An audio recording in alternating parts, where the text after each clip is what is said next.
Hey everybody, welcome to MOCkery Monday MOCkery, swing whichever way you want it to go. But yeah, we're talking Lego here. If you tuned in last week, you saw that we were working on an underwater area, starting off with a sunken, decrepit pirate ship, and then kind of working our way out from around that. Well, you know how I get after these things. When we start a project on the show, it sticks in my mind. Aquamike, what's going on? Yes, we're going underwater here. But yeah, so like projects stick in my mind. I say, well, we're going to be working on this, for the next couple of weeks. But sometimes you get the momentum up and you just see a project through. So like the underwater area is pretty much done. There's a couple things that may or may not change with it. I'd like to put the water tape down there behind it. We're going to get to showing it in a second. But I got this water tape that I used in the original area that I did it for. And I was trying to calculate last night if I would have enough tape, because this is like 49 feet when you get it, if I would have enough tape left over to be able to cover the back of the area where it's at now. I don't know. And if I want to go through the effort of putting the tape down there against the wall and only getting it partially done, and you can't find this stuff anymore. I just don't know if I want to dive in that far. So I might figure out some alternative way to do it, put it on another backing or something, set it down there. We'll find out. But anyway, let's get to the reveal. And it looks a little cool because I went ahead after I got it done, because I had this done like by Wednesday, after the stream. And and I got it installed on Wednesday. So I had to like drop my table and then scoot the entire build over there. But we're gonna take a look. We're gonna take a look. Here we go. Because it's located down here beneath Wayne Manor, which I was actually working on last night. But let's see here. See if we get kind of a good look there. Yeah, and you can see I went a little far with it and got the underwater, flora and fauna all going around, sorted, evenly divided up, looking halfway decent, color field wise, biodiversity wise. And I think it, Aquamike, there's many a squid here. We got, let's see if I can do a good view on this. We got the squid warrior there in front. We got my red squid on the right. We have the official Lego squid with some augmentation on the back right there. In the way back, I don't know if you can see it. I'll set this down here. We have the squid from Super Mario back against the wall. So we got a lot of squid representation here. Also, this little squid mini build.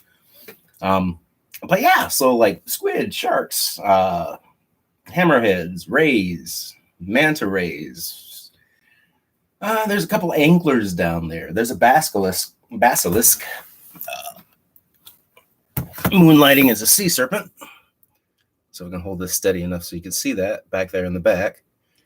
And yeah, just a ton of divers. We got Aquaman down there. We got a few different subs.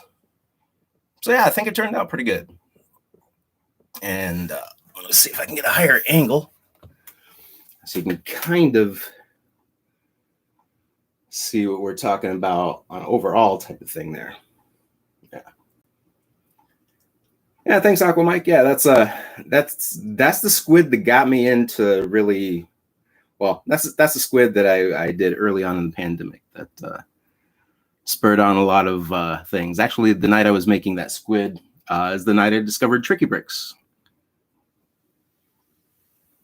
And yeah, you can see the back wall there. It's white, but I mean, it picks up the blue a lot from the aquarium light. So I may or may not go ahead and try and tape that up, but we'll see. So there it is. So I was like, well, I'll I was taking taking suggestions and writing down notes as like what to take a look at to get inspiration and see kind of how things lay out in an underwater environment, right, in the seascape. But I think I got it. Like the I really wanted to get an aquarium light with a little bit of a black light in it, so it'll pick up all the coral and the luminary bits. So yeah, that works pretty good. And then I've got an entire cup here of extra stuff that's reactive to ultraviolet light. So I'm going to be trying to work this stuff in there slowly but surely over time. What's going on, Joel? Fireworks smoke. Yeah, yo. I live right across from a field, and so all the sound comes and bounces right across from my house from everybody in the area setting off everything. And yeah, like 4 houses down, they decide, yeah, we're gonna launch our almost firework display quality fireworks that have a very short fuse and set off like 20 feet from the ground. So they went and did that like right across the street from the house. So that was fun. Checkers was not amused by that at all. That's just she doesn't roll with that. Oh, just finished your Avengers Tower with 4 rooms. Nice. I'm gonna have to check that out because I thought about putting an Avengers Tower back here, but Tony Stark and I have issues. So he's currently renting out the top floor of that white building right back there. But I won't go into that at the moment. Before I get a Stark Tower in my town, I'd like to get a Baxter building in my town. Or something, or Baxter Building or Four Freedoms Plaza, something like that. Yeah, Daily Bugle. Today we're going to be working on making a support structure for the Daily Bugle to sit on when it goes and gets set into the city proper. So we're going to be extending the city a little bit today. It's going to be, tutorial, glimpse maybe inside of like the whole process that you can see all these stilts back here supporting the city. So we're going to see how I did that kind of in a microcosm and then incorporate that into the rest of the thing because the way I've got it set up, yeah, you can just throw some Technic pins on there, slap it on, and then you've got like, it's there. For the rest of the city though, all the support structure is interlaced with itself. So the entire platform that goes in the L is pretty much just one piece. But this being a little tack on, it's going to be like 2 plates, 2 base plates, additional space. So there's going to be a road out front and then a place where the Daily Bugle is not going to sit on there. It's actually going to be another building, but the Daily Bugle is going to fit between them. So we might not get to putting the buildings in today, but we're going to make the substructure on which to support them. Hey, what's going on, Brickanista? Yeah, so welcome to the stream. We took a look at the right at the top of the stream. We took a look at the underwater area, the finished underwater area. I'm gonna refrain from throwing up air quotes because I think it's finished. But I mean, there's gonna be some things I'll be touching up over time because Lego is never really finished unless you like give it away to somebody and you're done with it and you use the Craggle. But I'm not a Craggle person. But I'll give the late bloomers here a little peek just because I'm so proud of this. And if you can't tell, I'm not exactly sure right where I'm pointing the camera the whole time. But yeah, you can see I got an aquarium light installed there. And that's actually let's see if I can get a good angle on that. Not so much a squid, but it's a jellyfish, or not fireworks. It's a jellyfish.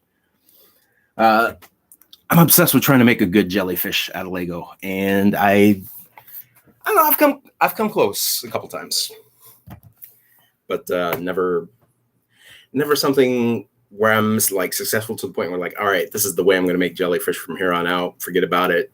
This is the way it's going to be done. Now, like jellyfish are like a constantly evolving Lego life form for me. Same way as kind of squid. Like squid, you get to the certain point, but like every squid's got personality. So, I mean, they're all different. You got your Humboldt squid. You got the other varieties of squid. So yeah. Hey, Fabby fan, what's going on, yo?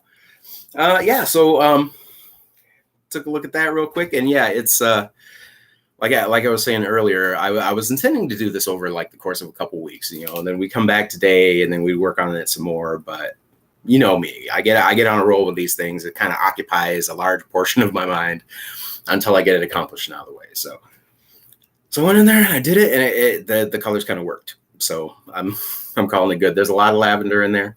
There's a fairly large amount of coral.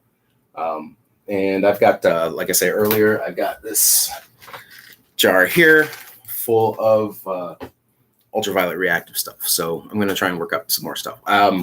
Actually, that's where that jellyfish came from. I had it in there, and I was like, you know what? Maybe if I threw this and that, and next thing you know, I had a jellyfish. So yeah, let's see. Monkey Kid Bone Demon introduced the 1x1 hollow studs in trans blue. And actually, yeah, they've been out before. I've got some. I believe it was one of the earlier Iron Man or Marvel sets where I first saw it. Because yeah, you can get those. You can get the hollow studs in trans blue and trans orange. Trans orange, they're fantastic, and I can't get enough of them. Especially if you want to do a nice Ghost Rider thing where he's like burning out, having those to set like little flames in to make it look like a flame trail. It's just it's choice. Did that for the Ghost Rider thing, and I also did that for Once Upon a Time. I did that for the DeLorean. But I mean, keeping strips of flames up and like intact and sitting around and not getting in your way is kind of a tough thing. So it got broken down, but I can bring it back anytime I want. Bricks Cascade, nice. I'm hoping to go to a live Lego convention at some point in my life. Who knows? Who knows when? But fingers crossed. We'll see. All right, so a couple more things I want to talk about here. If you did or didn't tune in, Brickanista hosted a mock improv on Saturday. So it was myself, Cornado was in there, Brickworm, Alexander 23, Brickanista. Oh God. Sorry, I'm blanking in the brain. Was that everybody? Well, see, and then like Maddie was there too. But she was brick support. She was like running the whole ship. But yeah, it was a fun time. We made a lot of cool stuff. Let's see here. This is the one I did. And it was working with Looney Tunes, CMFs, which I've got. You know I've got them. So the way it was is like different choices were put on a wheel. So like each person got their own like character that was going to be the lead. So the CMFs that they had were placed on the wheel and then spun, and then you get your one, and then so nobody would have doubles. That one was taking off the wheel thereafter. So like I got Taz, Cornado had Sylvester, Alexander 23 had Speedy Gonzalez, Brickworm had Wile E. Coyote, and I think Naomi had was it Tweety? I think it was Tweety in the House of Mirrors. But you get that, and then you have a location that you spend for as well, and then that's chat suggested stuff, and there was a lot. So it went around and it landed on House of Mirrors for the location. And then as to what was going on, like the situation, it was clowning around. So goofing off, stuff like that. However, some folks did it literally and had clowns in there. So more power to them. But yeah, so mine, I got clowning around. I got Taz, and I got a Hall of Mirrors. So Taz, we have here on a little drill bit that I turned into a Tasmanian tornado. The clowning around is Bugs willy-nilly tossing banana peels on the floor because Taz is just barreling across, not really caring about anything because he's a whirlwind of destruction, right? All right, take care of the poachers, Aqua Mike. See you later, yo. Happy July 5th. Yeah. But yeah, so Hall of Mirrors and how I got the mirror effect, because I don't really have any reflective stickered stuff to put up or anything like that really works well. So I was like, you know what, we'll just do this old school and then have a second figure on the other side of the mirror and make it look like a mirror. So that's what we got here. Sylvester and Daffy, because I had those doubles on hand. I also have a double on Wiley, but I couldn't find where the second one went. I think he's at the bottom of a canyon right now. But yeah, so I mean that actually makes it look like kind of a mirror, from whichever direction you're looking at it, it looks like what the reflection would be to that, perspective. So it kind of works. And then for the last mirror over here where nobody is because of Taz, I just have a black piece of window pane in there, and it does a pretty good job of reflecting. So I mean, it's like a less used mirror, but I mean, when you go into a fun house, they have all sorts of mirrors, and unfortunately, I couldn't figure out a way to do any bendy ones or anything like that. So that's what we got. But yeah, so I'm pretty. It's the weirdest thing. Like the littlest, craziest things in these builds are my favorite bit. So like this little face here up top is my favorite thing to come out of the whole deal. I think that guy's going to stick around in some capacity, some way, shape, or form, because he's got character and he's got a little bit of cutesiness going on there. But yeah, you can see I was kind of down to the bottom of the barrel for part selection. My bricks, I probably had like 4 bricks free at that moment. 1 1x1x5 in flame yellow, like a couple of blue 1x2s, and like some white 1x2x2s. So not a lot to work with. So I just went pretty much arches and curves for this, with your standard door frame for the mirrors, dots on there, plates. And I didn't have a spare 16x16 plate sitting out, so I used a 16x16 base plate and then built up on top of that, because same stuff, right? It counts. But yeah, so I think it's cool. It's got a little bit of character to it. It's not nearly as involved as the rest of the builds that went on for the thing. If you get a chance, go on Instagram and check them out. Hashtag MOCKimprov, because Alexander's is just massively huge, and Corneto's is like massively creepy, and Brickanistas is like massively reflective, and it's like a straight up maze in there. Then Brickworms is just like with the arches and the actual mirrors that she constructed in there, in the flooring. Wow, it's just like there's great things going on across the board. So mine's maybe a little bit on the smaller side, not too much as far as innovation goes, but I liked it. It was fun. I wanted to try and make something that you could tell the story without really me having to tell you what the story is. So that's why the golden bananas are on the floor, so they'll stand out a little bit more. We'll see. Time will tell. Time will tell if it's any good or not. But yeah, it was a great thing. Super great fun, and I would love to do it again. So Brickanista, if you want to do it again, please give me a call. When I was doing the thing, everybody was like, "Oh my God, like Debo's so focused, he hasn't said a word yet." And the whole time I'm thinking, I'm chiming in with like little remarks here and there, reaching over, pressing the space bar. But apparently that wasn't working for me. So like all my little riffs and one-liners just kind of like didn't happen. So maybe with about 30 minutes left in the build, which I mean, I was pretty much at the end of what I could do at that point. And so it's just like little tchotchkes that I was throwing on there after that. But at that point, I just like unmuted. I was like, all right, I'm just talking. I'm gonna let them know. But yeah, I mean, I do get a little bit competitive, true. And I mean, I didn't want like everybody hearing like a loud shuffle of everything going around me, because it sounds like a low key whirlwind in here when I get going. So I wanted to kind of spare the audio people from that.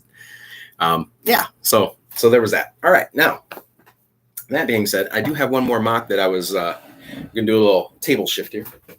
One more mock that I was working on this last week. I've got to order some more pieces for it, but I had to kind of get it to a point where I knew what I would have to order before I could just like blindly order, because a lot of the stuff I'm going to need for this are pieces I'm not going to want to have a lot of extra of on hand, just because they don't really go nowhere. And you'll see what I'm talking about here in a second.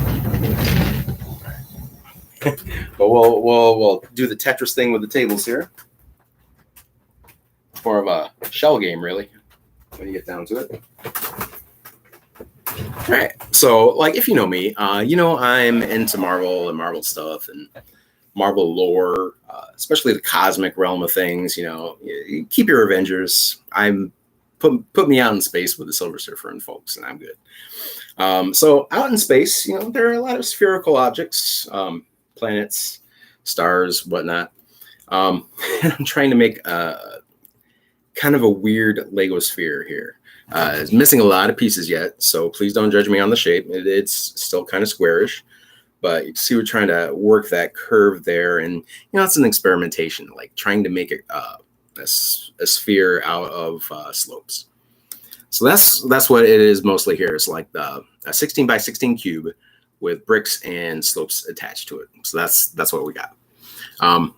Yeah, let's see. This, like, all the sides are different because I'm trying to make it look like little different continents on there, because if I haven't said it yet, and I don't think I have, this is the character is Ego, the living planet. So I'm working on kind of a face, and this is really rough. This dark red you're not going to see that's underneath here. That's all going to be blue, so the features are going to stand out pretty well. And they're not finalized yet. Like I say, this is a sketch. But when I get the other pieces in, all the rest of the slopes to kind of finish out the shape where I intend it to be, then we're going to take it and we're going to sculpt it and we're going to tweak it a little bit, try and get it more spherical. Because, you do want it to be round, right? And it's not too heavy. It's entirely hollow in the center. But, I mean, it's still quite a bit of heft because there's like thick brick underneath there to build up to the slopes. But yeah, so we're trying to get that shape. And we're doing it with, let me find one that's got all the corners taken care of. Okay, here we go.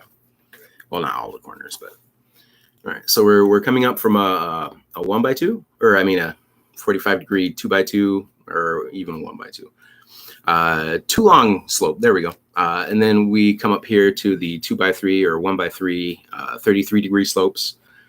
On top of that, we have like the 1x4. So like the gradation is getting a little bit shallower further we go up. And up here, I just have that sitting there as a marker to know that I have to take this at least one brick high to achieve more of a spherical shape with it. Because you can see how, just from this angle here, how we're going to get that.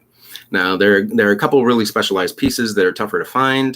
They aren't so prevalent in sets that I need for this. And one of those is this 3x3 corner brick here, corner slope, double convex, I think you call it. So yeah, I need a slew more of those, and they are available in just a handful of colors. But thankfully, they are out there in red and blue, which is what I primarily want to make, this red and blue with a little bit of darker red to kind of bring out the features of the face and whatnot. So yeah, I mean, it's going to be tough figuring out these corners, but I think I kind of have a solution to get that a little bit more rounded. So I mean, this will be something we'll check back in on as it goes. And like I say, probably at least 2 Bricklink orders away from getting this to a decent semi-presentable place. But yeah, so we're working on it. But yeah, if you've seen Guardians of the Galaxy 2, you know that Kurt Russell plays Star-Lord's father, who happens to be Ego, who is actually a planet. So, and there's actually one point in the movie where I believe it's Yondu is approaching the planet, and you can see like a facial expression on it. And that's, I believe, the only point you really can. But like when you see that planet from that, it looks all dark red and blue, and so that's where I went for it. So there's that. There's the rambling on that. That's out of the way, and we're 20 some minutes in, so we got most of our good ramble out. All right, so I'm going to set this back over here so it doesn't get too much in the way, and it's pretty stable. And I'm tackling it pretty much like you would do a Lowell sphere, right? So if you are familiar with, or if you've made a Lowell sphere, maybe you're not. Let's see if I have one here on hand that I can show you. And it's a way to make a spherical shape with Lego. It's pretty easy.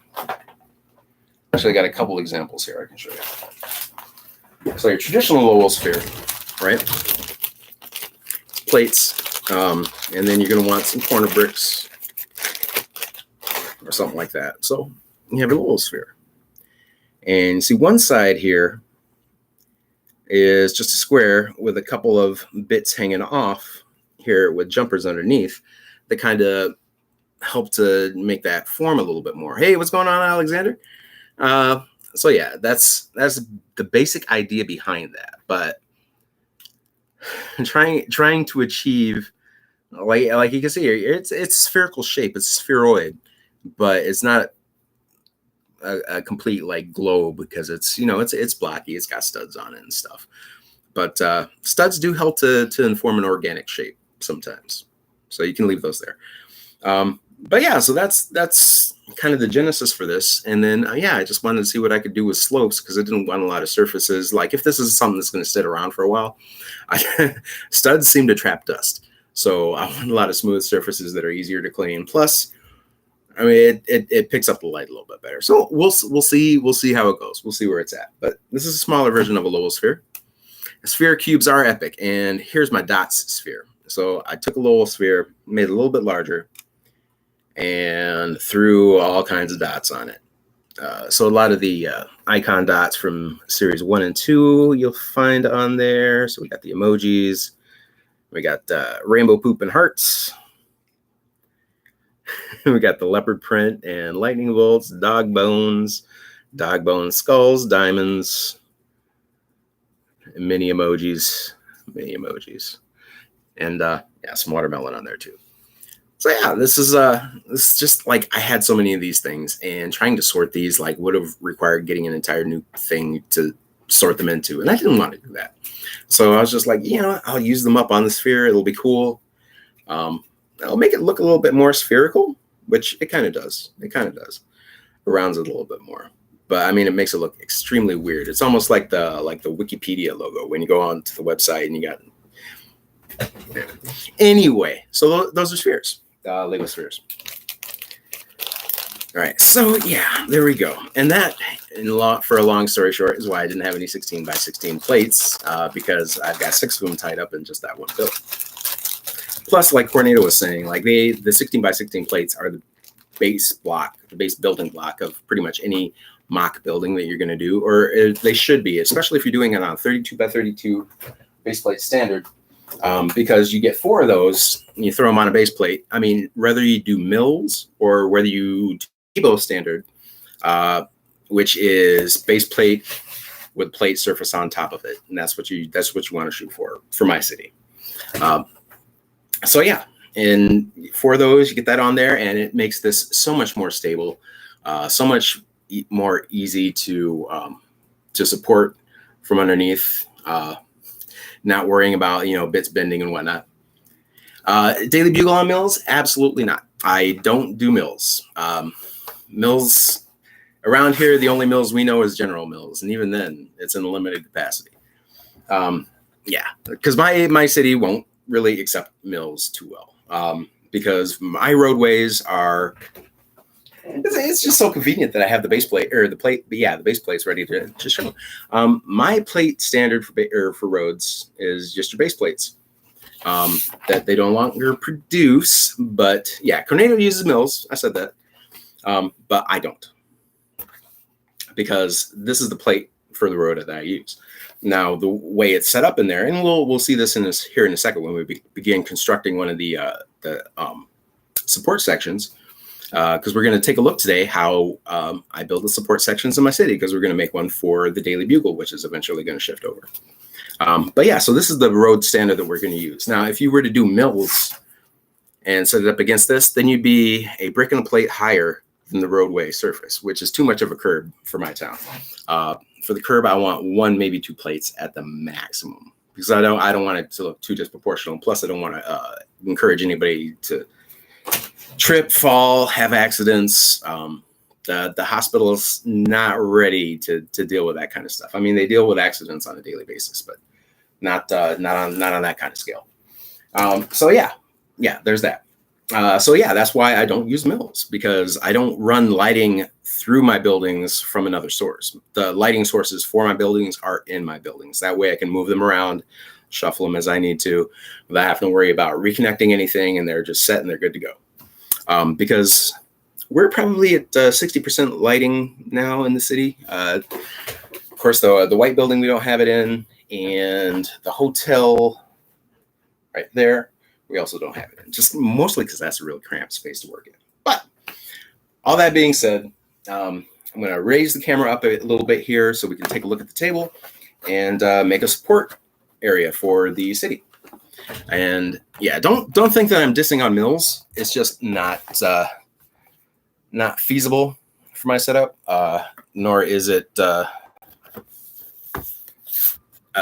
a part sink that I want to have to worry about, because I mean Mills is parts intensive, and I'd rather use those for something else if I can, because I don't show in like a public setting. I don't have a way to get it there, so it just wouldn't be a thing. All right, so getting this table all set up, and I sorted like the wind this morning to try and get a workable area that we could do this stuff in. So mission kind of accomplished. All right, so we're gonna just angle down here. You can still see the glow from the aquarium area back there. All right, and set these here at the bottom so I know where my camera limit is. All right, and so we're going to make under support. No, there's got to be a better way. It's like, well, infrastructure is what we're doing here. All right, so we got our plates. So that's where we're going to start with, right? And then what we're going to need to do is we're going to need to produce a kind of a Technic box, which is going to be 64 by 32. Now, for that, I have a number of Technic bricks that we're going to source, as well as some supports over here. And then I found some more bricks, so yielded a little bit there. Yes, foundational support. There we go. Thank you, Brickanista. All right, so test these out, and then let's see what the sizes are we're talking about here. I believe this is 14. Yeah. So we got 14s, a good number of those, and then these are 8s or 10s. These are 8 longs. Okay. Let's get that busted out. Grab our handy dandy Technic pin action here. A little bit more angle there. There we go. And of course, little spheres getting all up in my way. All right. More scooching. Okay. This is back. Oh, these aren't lifter arms. These are Technic bricks. Lift arm is not going to have any studs on it. So it's just going to be, I don't really have a good example of one handy. Oh, here we go. So lift arms are going to be like these, right here on the side. Yeah. So your Technic beams essentially is what that is, your lift arms. But in this, we want to use bricks because they're going to stack. They're going to go crosswise.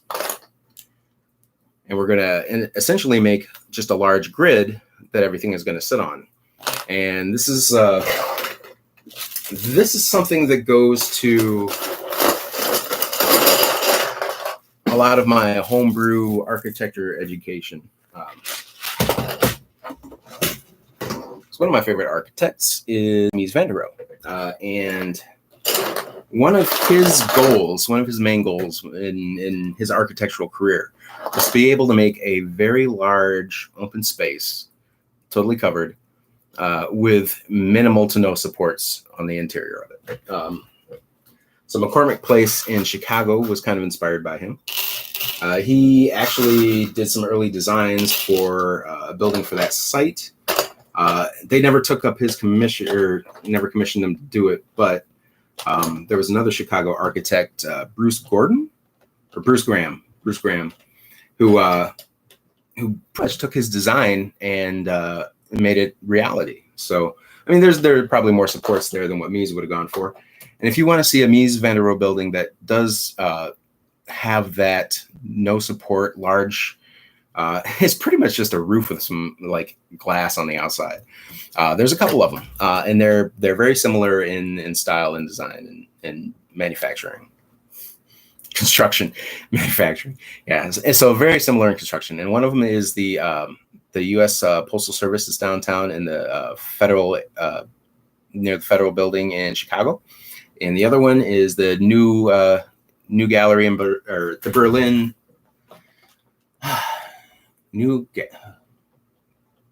All right, I'm blanking on the exact name of that. I'm so sad right now.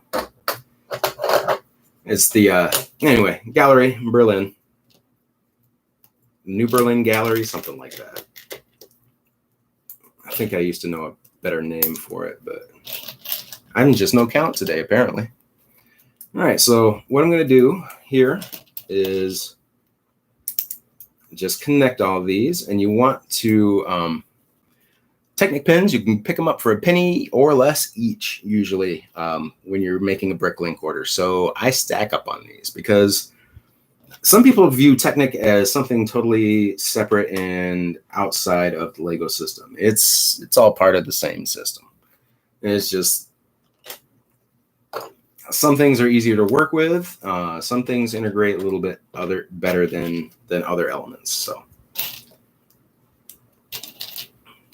and you don't have to do it every space, especially. I mean, you can if you have a lot of them, but as long as you have generally your ends and something a little bit more to the inside to secure it to keep the flex down, you should be okay. And this is a system that'll let you. Hey, what's going on, Koi?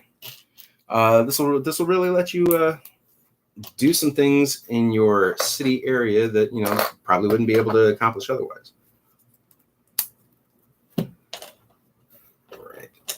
So once we get a formula for one, we're going to go ahead and just produce the heck out of these. All right. So I'm going to get 2 in each side here and then 1 in the center. And I've got about 1,000 pins, so 1 or 2 hitting the floor is not going to be that big of an issue for me. Hey, what's going on, Hooded One? We are working on a expansion for the structure of the city, the support area for it, to make it wider to accept the Daily Bugle eventually, which is, honestly, I'm probably going to tweak the Daily Bugle just a little bit. All right, there and that. And yeah, I wasn't in the room for Tricky Bricks yesterday, because I had some barbecuing and whatnot, and 4th of July tasks to take care of. But I do have to say, tuning in after the fact and watching that, there's a whole lot of hate going on in that room for some Lego sets. Let me tell you what. I mean, I am more excited about the Seinfeld set than I even was about the Daily Bugle, honestly. And to see people just like summarily dismiss it like that, it's hurtful. It's painful, especially for some place that's supposed to be like a safe area. I mean, come on. It's safe as long as it's something that they're into. Apparently, if they're not, I mean, prepare to get attacked. So there's that. But I don't hold that against Richard and Glenn.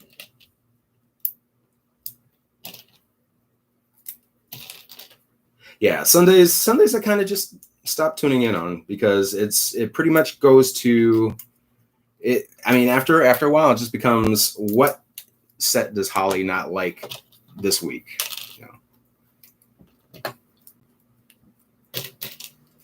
All right. So here we go. And I'm sorry to get a little bit opiniony there, but I mean, I've been watching Tricky Bricks since for over a year now, and it is not the same show it used to be. There's a whole lot more dependency on guests showing up. But Seinfeld? Dude, I don't like Seinfeld. I love Seinfeld. I'm a walking George Costanza. For real. But yeah, I mean, it's their show. They can do what they want to do, and that's totally cool. I mean, whatever direction they want to hit up, that's fine. But I mean, just don't expect everybody to want to go in that same direction. Yes, the Festivus build. I did a Festivus Advent calendar, which was it was only 3 days. But I think it worked out perfectly. Yes, I've been excited about the Seinfeld set ever since it hit 10K. I was a supporter of it. And I cannot wait to get my mitts on it. I really can't. It's going to be July 21st. It's going to be available for VIP. So I will be there with my VIP bells on. But I'll probably, like I usually do, I'll probably pick it up online. Yeah, you totally did. And I got that, but because they had no idea of the show, it totally went over their heads, and they thought it was a diss, and they played along with that. So, but yeah, you're good peeps, Joel. So don't worry about that. No, and when I tune in, especially if I tune in the same day, I can't see, like I can hear their reaction to comments, but you can't really see what comments were in the chat till 24 hours after the stream. So, but yeah, said about nothing. And I really think the set number should have worked out to Bosco, but yeah, Seinfeld. I tell you what, I'm on the verge of because we got it all on DVD. So I'm on the verge of grabbing it all and just binging the entire series. Actually, I'll tell you what. I mean, I'm super clean right now, but for 3 weeks when I heard leaks and rumors and things about it, being the 21st, and I thought, you know what, maybe I'll just show my love for it and not cut my hair until the set's released, which will give me about a month of growth, which will put me in prime Costanza territory. So I did think about that because, I mean, I throw my glasses on and let's see. Underdog set, no. It's gonna sell. It's gonna sell quick. It's gonna be tough to get your hands on. So if you want it, you better get it. I mean, it's a little bit of Costanza, yeah. I mean, not too bad. Not too bad. I mean, you can make your own soup Nazi though, Joel. I mean, just grab any chef or baker that's in any Lego set right now, and I mean, there's mustaches out there. So I mean, that's the great thing. All the side characters like Poppy, Soup Nazi, all those cats are really easy to make. I'm glad it came with a Newman. I was totally ready to pick up a Jurassic World Wayne Knight to use that total Costanza cosplay. And I mean, for those of you who know, and I mean, there aren't many because I mean, generally the tricky lug are the folks who really know what my actual name is. But my last name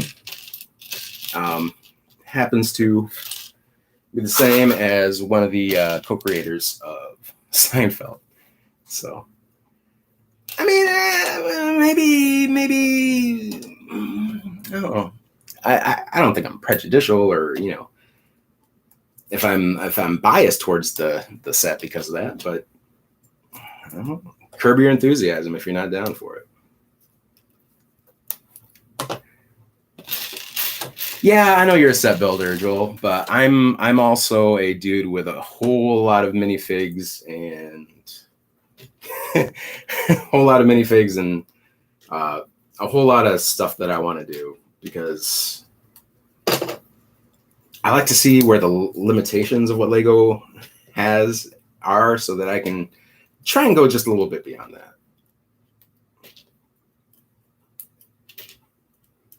Especially with the set. The set, once I get this, y'all better be prepared because Instagram is going to be nothing but me doing Seinfeld builds and little things like that, probably for a good month, if not years.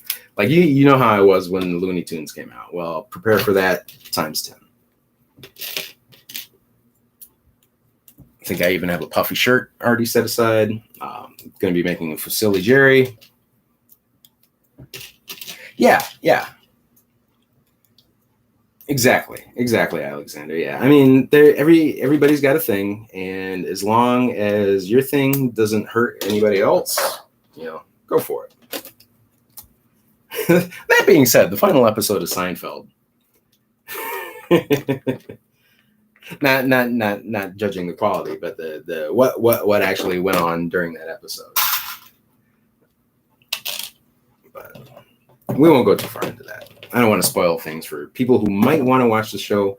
But you know what? If you don't want to watch the show, if you don't want to get into it, that's fine. That's fine. We'll just keep making in jokes behind your back. actually right in front of your face, and you won't even know what's going on, but we'll be laughing raucously, and you'll just be scratching your head as to what. So like, I mean, the Friends sitcom, that was cool, but it wasn't something I was in on. But in four, in four, I never watched it, but I could get the appeal for it. Like I did, a little bit looking at the elements and where I could use them and whatnot. But I don't know. I don't know. I can't just summarily dismiss something out of school like that. But don't even let me get started on what I think of the Bone Demon. I'm kidding. I like the glow in the dark elements in there. But am I going to get it? Probably not. Probably not. Like I say, I did put up a video for the Monkey Kid mech this week. Monkey King, Monkey Kid mech. And you know what? I wasn't as enthusiastic about like the finished product as I thought I was going to be. Maybe it's because I've seen it built so many times already, but it just kind of, I don't know, it was kind of underwhelming just a little bit for me. And the Bone Demon I find a little bit confusing because it has multiple modes and stuff. So like, is it supposed to be just like a big demon? Is it supposed to be like a lot of little bases?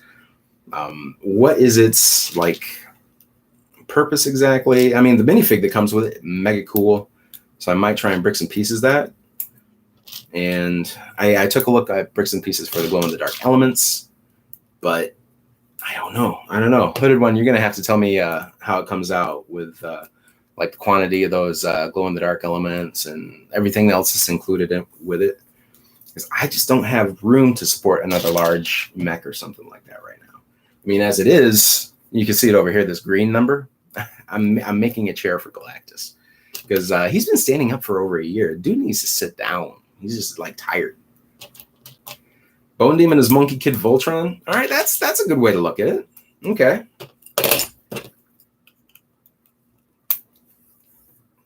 See, that's, I can get behind something like that.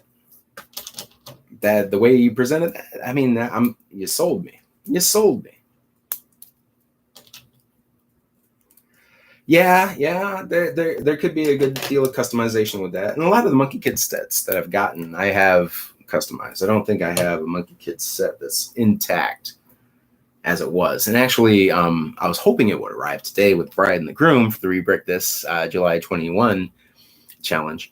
But yeah, I have the Pigsy's noodle tank on the way, which is mega cool because I want like that bowl to put out front of the noodle shop as kind of an advertisement thing. Because I think that would be pretty cute. But yeah, I mean, just large mecha and stuff like that in general. I've gotten to a capacity point in my environment, so I can't really take on much more. So whatever I do from this point, it's got to be I got to be sure that it's going to be something that I want to keep around forever. But yeah, if Bone Demon pops up on sale somewhere, I probably end up getting it just for the pieces. And like, you can't have too many of the Monkey Kid headphones around the neck. You really can't. It's like part of my signature sig fig. So, well, did I go too long with that? I went too long with that.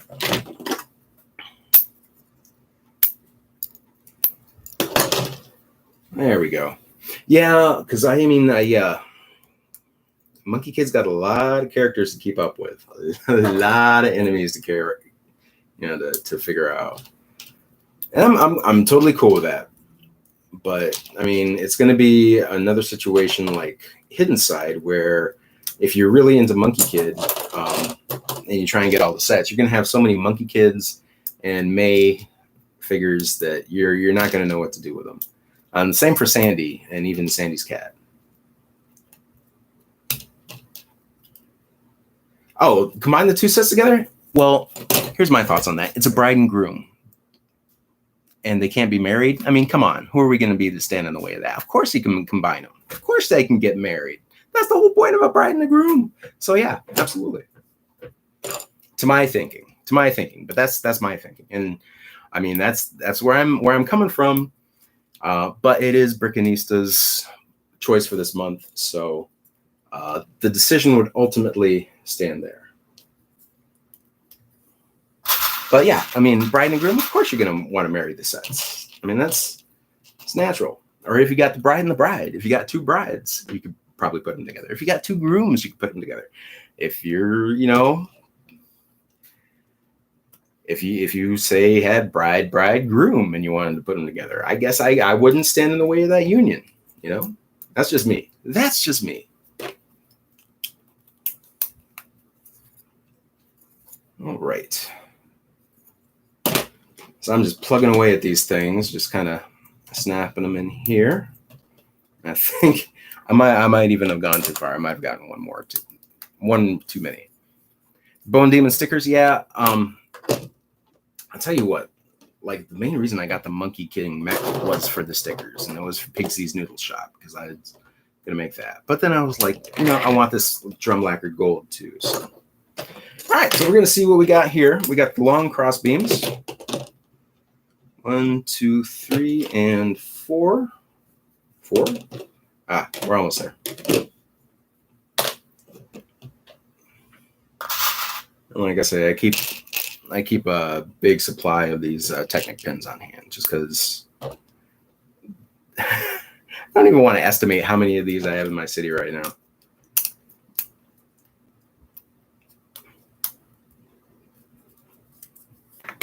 It's art, right? Exactly. And if that's the way you want to interpret the set, I don't want to stand in the way from that. I don't want to hamper anybody's creativity by casting limitations on it. Like, especially for that.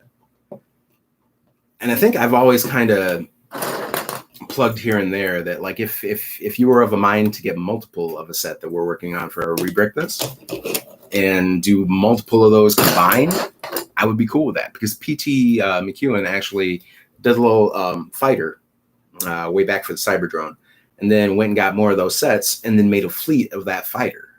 So I mean that's one thing repeated over and over again with different sets. True, but I really, really liked where that came from. So that's my opinion on the whole thing.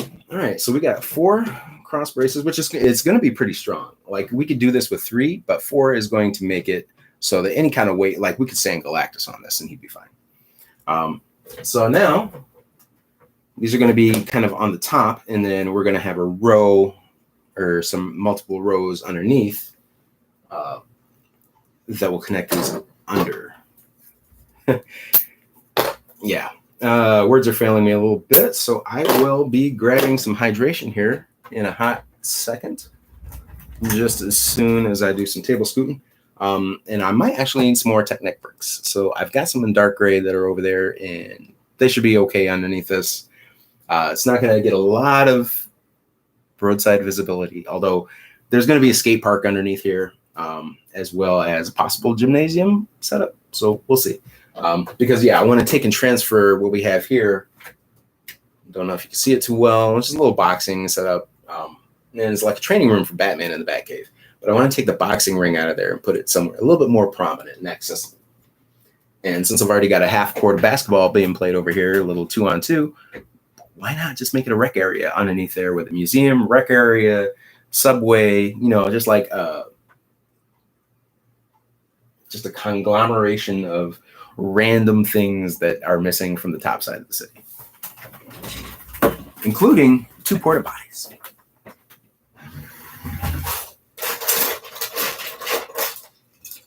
All right, so I got those.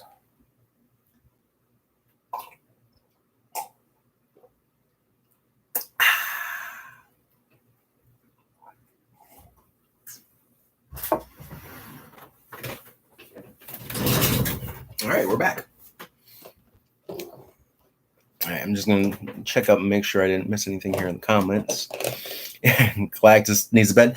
I've laid him down before, and he just looks so stiff. He doesn't look comfortable when he's laying down. Like, he wants to be in somewhat of a reclining position, and then he's pretty comfy, and then he's pretty cool.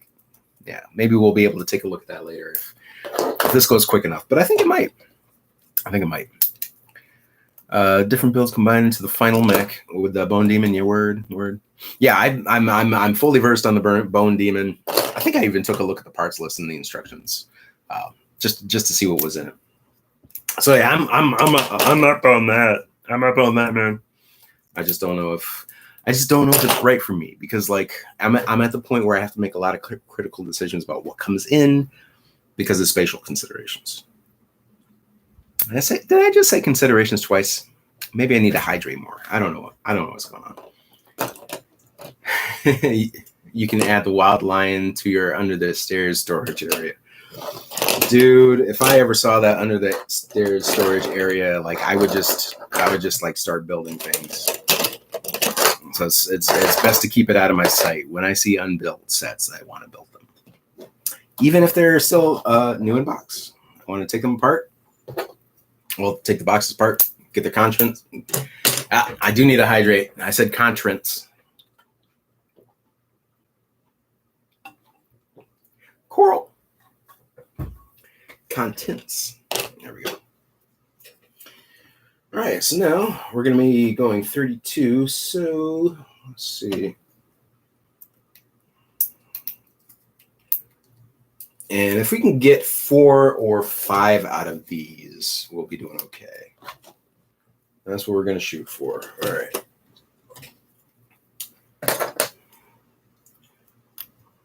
So they're going to be a little funky lengthwise, which means I'm going to have to do some slight adjusting.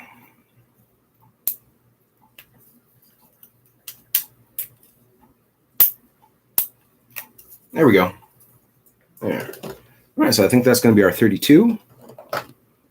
All right, and then we'll just replicate that a few times, or as many times as the pieces remaining will allow us.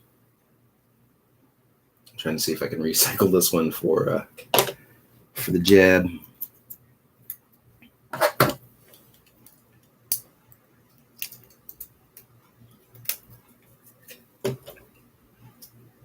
Yeah, I think brick set does count each CMF as a set. I don't have my stuff registered on brick set, but I would imagine they would. Yeah, I've only got one modular. I've only got the diner.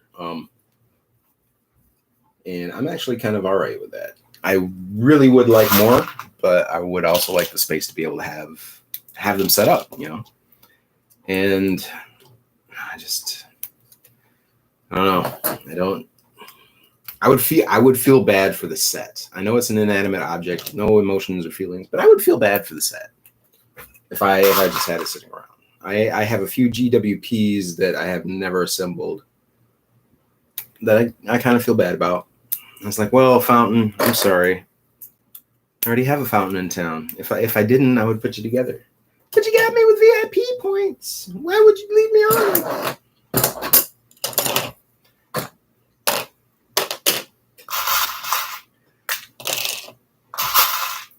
Sorry, when I start talking like Bob's Burgers and start giving life and personality to unbuilt sets, that's when you know it's probably time for me to take a brick break. So once I get all the stuff off my plate, once I get, like I keep saying I'm going to take a brick break. I keep saying I'm going to take some time off and do some video games and step away from the whole Lego thing. But it never happens because I come in here with the all intention of booting it up. I get the PS3, PS4, you know, whatever game system, you know, as long as it's Sony.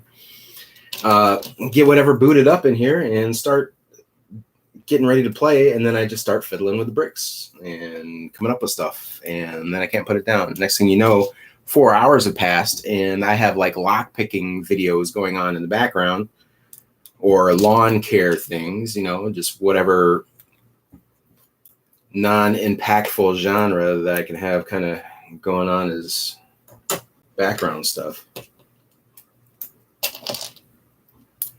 So, I mean,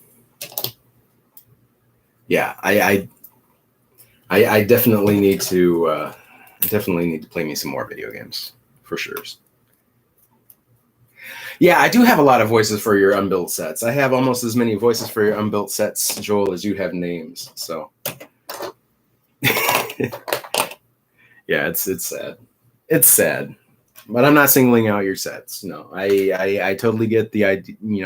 Having sets on hand to build when you're ready to build them. It's just I always seem to be ready to build them. All right, so one thing I do want to mention here, we are going to have to make 5 of these. And the reason being, because we have 10 supports. Where the supports meet, you want them to contact this, and you want them to contact it fully. So we're going to have to find some 1x4s or some 1x2s and just double them up, do some weird little voodoo, just to try and make more of a square surface for that to sit on. Video games might be overrated, but that would be a statement by somebody who doesn't play video games. So I'm sorry, but like that's it's just the way it is. I know you, Brickanista. I know you got that Xbox 360, and what you had Lego Batman, I think is the one video game you got, and I don't think you still played it yet.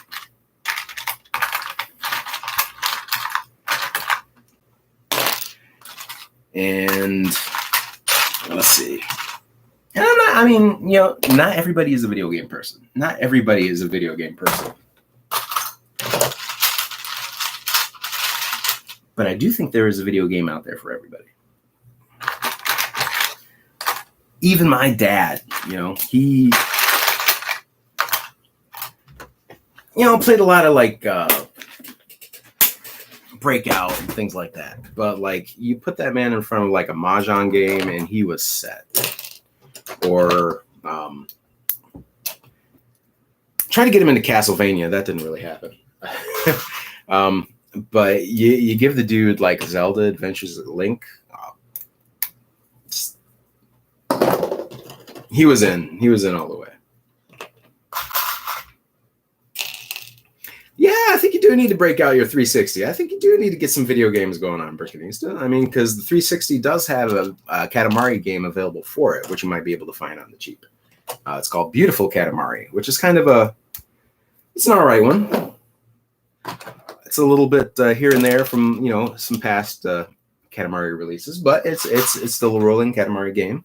Although honestly, between you and me, not with the greatest controller ever designed, but yeah. Lego Batman Movie 2 is coming out in 2022. Nice. Yeah, the new Lego video games do look pretty good, but I have a backlog right now. Like going from like the Ninjago movie video game. I still have to finish The Hobbit. I still have to finish, I still have to, from PS3, I still need to finish Lego Hobbit. We got The Incredibles, DC Supervillains. I'm still waiting for that Star Wars re-release to come out. Or maybe it's already out and I just didn't even know. So that's... All right. There. That. And that. I'm just kind of laying it out real quick. See where we're at. We got 1, 2, 3. All right, so we're going to need 2 more supports. I don't honestly know when I'm going to feel safe to go back in the movie theater. I don't. But I am going to have to get back out into the world soon, though, because I have an interview next Monday in the morning. So I'll be able to let you all know how that went. But yeah, I'm looking at getting back in the job world because I guess it's time, right? But I mean, once I get the job going, who knows what my building time is going to look like. So we'll see what happens there. But for now, we're just going to try and construct 2 more of these supports. All right. So we're at here. Go there. This is not helping me at all. There. Here, there, that, this. And then. So yeah, Lego Adidas is out right now. And I do have my gift with purchase on the way. Like I said, I was hoping it would be here earlier today so we could take a look at it and stuff. Along with the bride and the groom and the Pigsy noodle thing. yeah, getting out to the world. It's gonna take some adjustment, but I think I'm getting ready for it. I mean, I'm still not 100% comfortable around groups of people. I went to a open house for kids' graduation last weekend, and I mean it was cool and everything, but I mean I'm still just kind of, I don't know, a little bit on the fence socially. So we'll see how that all shakes out in the end. But yeah, the Adidas shoe gift with purchase is the cutest little thing I've ever laid my eyes on. That little minifig shall be mine. And yeah, there's going to be some fun times to be had for sure. All right, so I'm going to have to do this a little bit weird and different for what I've got going on here. I have to make these 3 wide just because this is the only way the parts are going to go on there decently. But I think it's going to work. And it's a good thing I tore down that other bit last night that had these. All right, so we got that. And yeah, like I said, this is going to be a little bit thicker because I'm doing this 3 wide here just so we can get that, and so we can get that solid in. Yeah, exactly. That's what I've been saying this whole time, Joe. Like, I mean, give me a pair of shoes. Don't try and sell me on a single. That's some sneaky sneaker action right there.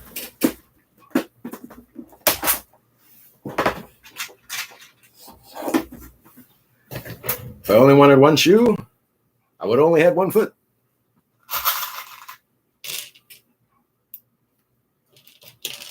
Okay.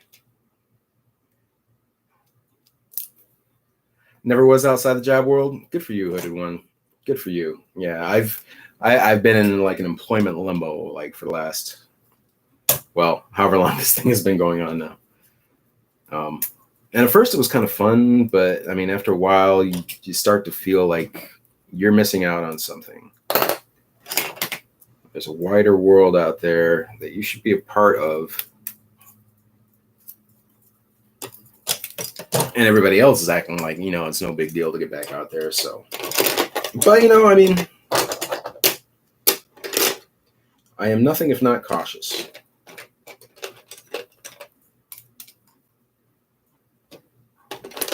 All right, so this is going to be extra weird. Do I have... Oh, I've only got 1. These bits here are even more dear to me than the regular pins. The 3 long pins, they just make so much work. And I have used the last of them in the aquarium area. So I'm out of those. Been an entrepreneur since 2005, but COVID has affected the business. Yeah, it does.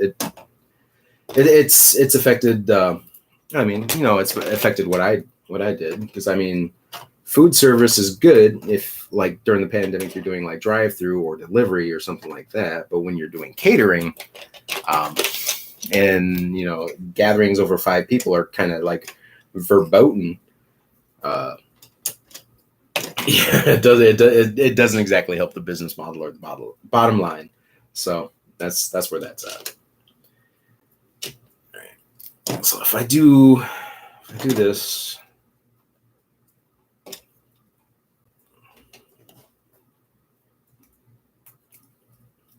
is gonna be funky.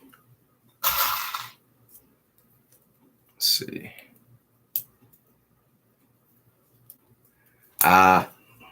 Gotcha. That, there, this here, you there, Ebert. Okay. Wow.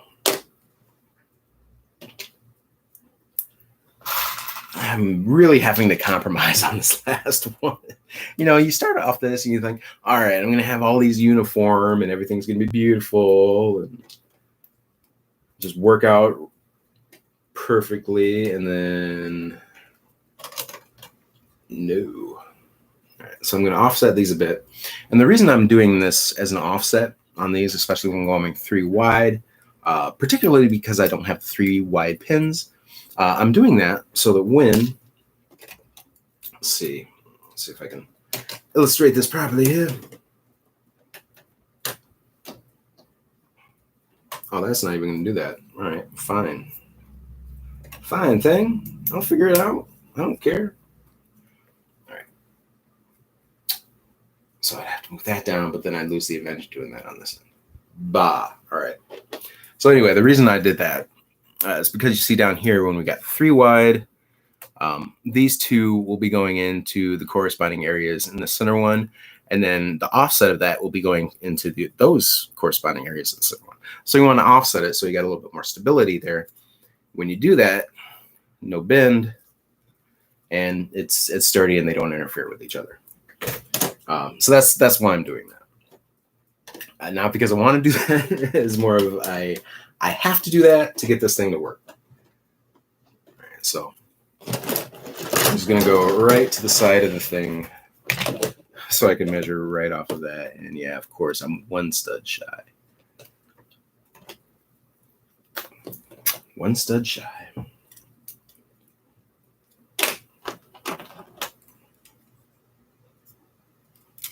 Oh, okay. This is what I'll do. Wow, this is incredible. All right, drop a couple more. Pop you out 1 stud. Bene. All right, and then, which is going to be really weird because I need to have the 2 bits next to each other. Yeah, that's so bad. That's so poorly done. What am I thinking? All right.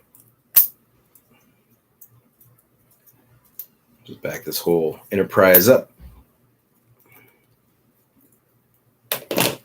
Yeah. So we're trying to measure it.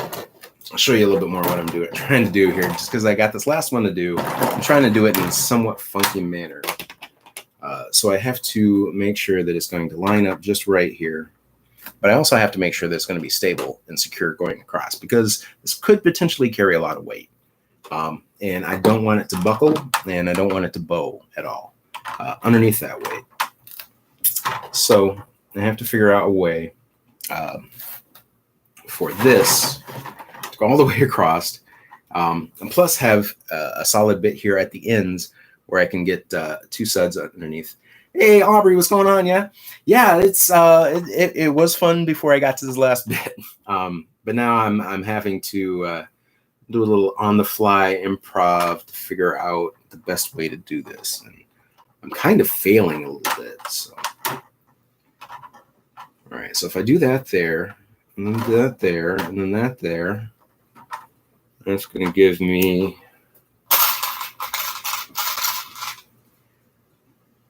But yeah, so we took a look earlier, Aubrey, at the aquarium area that's all set up now. You can kind of see the glow going back here because I went and got an aquarium light. It is the only Lego lighting system I'm using that's not officially Lego stuff. So, but I feel good about it. I feel good about the decision. I don't really feel like I'm betraying the company or anything. So yay. Okay. Oh, that's gonna work. Yeah, here we go. Failure is the best teacher. Failure is an amazing thing. But for me, one of the best teachers is limited availability of parts. You're going to find some way to do it, or you're just not going to be able to do it, right? And I don't give up easy. So, all right. So now we got that all the way across. We're 32 modules wide. So 32 studs wide. So I just really need to find a little bit to go on the inside there. And I can do it with a 1x2 because I do have that 3 long pin. But what that's going to do is that's going to make that a 1x2 unstable because it's not going to be braced in well. So it's going to have a little bit of flux. So fingers crossed I can find a 1x4 somewhere still.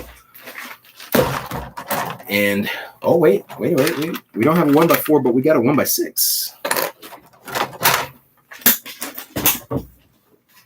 which is actually going to be even better. And as you can see, I'm so excited. I'm shaking the camera and the tables about this. All right, this is working out. Okay, so to do this, we're just going to alternate our pins. There we go. And yeah, this is just to give it the maximum stability, maximum rigidity. Yeah, there we go. Just to keep the flex down, so that when you put like a large skyscraper on top of it, or cats walking across it, or Galactus standing outside of it, or a showdown standoff with the Joker outside of it, it's going to hold up. Trust in the brick. Trust in the brick. There's a philosophy I like to follow. The way I think about it is there's brick serendipity, where Lego things will just kind of come together for you, and it doesn't always happen, and it's almost like the Matrix. You almost have to like tap into it. But there is just like this way that like Lego just seems to work right sometimes, and when it does, like there's no better feeling in the world. When it doesn't. All right, so we're going to actually get to the construction of the thing now. Oh, thanks, Brickanisa. Yeah, this is just showing you guys what I do. This is just showing you the Debo standard. Now, we all know about the Mill standard and how other folks do things, who show and go to conventions and things like that, and build, for that reason. Whereas when I build for me, for my city, what fits in there, what moves around easy, stuff like that. It just makes it easy, because like when I redo a building, sometimes it doesn't fit back in the same place it used to be. It might look out of place, so I might have to switch it around with other buildings, and be able to do that with ease. You need a sturdy support structure. You also need no wires or anything else like that hanging off. So you just bringing it all in, bringing it all together. Yes, that's right, folks. The birth of the Debo standard. You were here for it. It wasn't really anything to write home about. So please don't write home about this. Your parents will just be confused. Debo standard? What? What's that? What's a Debo? Are you on the drugs again? Told you. Lego wasn't going to do nothing for you but get you into trouble. All right. There. Switch. And I do have an extra pair of supports here. if I put it on, correct way. This is great. This will show you one thing I do with these supports now, because they're getting a little bit high. They might get a little shifty. If you're reaching in underneath your city, and you bump them, you have a possibility that things could go a little sideways. Nora used to do that all the time, and when you have a lot of these set up, it's not so big of a deal. You can go back and fix like 5 of them that she might have knocked over. But after a while, when you get to this height, you don't want to be messing around. So what I do, because it'll take it, I take a little too long axle, just throw it in the center there, and it just gives you extra stability and helps to cat-proof things. There we go. So now we have our row of supports all set up here, good to go. Daily Bugle antenna not clutching securely into place. That's got that funky base underneath it with the 1x2 slopes, right? I think you have to be centered in the middle of the 1x2 slopes. But plus, sometimes too, like sometimes these things don't want to clutch that well. So like once you get it set and up, it's best to not bump into it a lot if you can. But I think the way they have it up there is they have those actually 2x2 45-degree slopes around all 4 sides of this, and they set them in there in a pattern. I'll show you here real quick. This is just for you folks who don't have the Daily Bugle. And You might be like, what the heck are these guys talking about? All right, so you can kind of see here, just this little 4 with a hollow 2x2 in the center. And then it sets inside of that to give it more stability at the base, which is, I mean, it's a little bit cheap, but it does work. It does work, but it's got to want to work, you know. So yeah, that's what's going on up there. back into my limited, yeah. This is what I got for bricks right now. I'm getting more. So this is like more than the handful I had the other day. We're doing all right. Slopes are pushing it out. I don't know. You might have to have Jay Jonah talk to the building code people and see what's going on with that. All right. So it's laying underneath here, and because this one's going to be sitting out front, and I don't want that notch showing, I'm going to grab a 1x2 black with a hole in the center, just because it's going to look better that way. And do I still have that pin over here? I do. All right.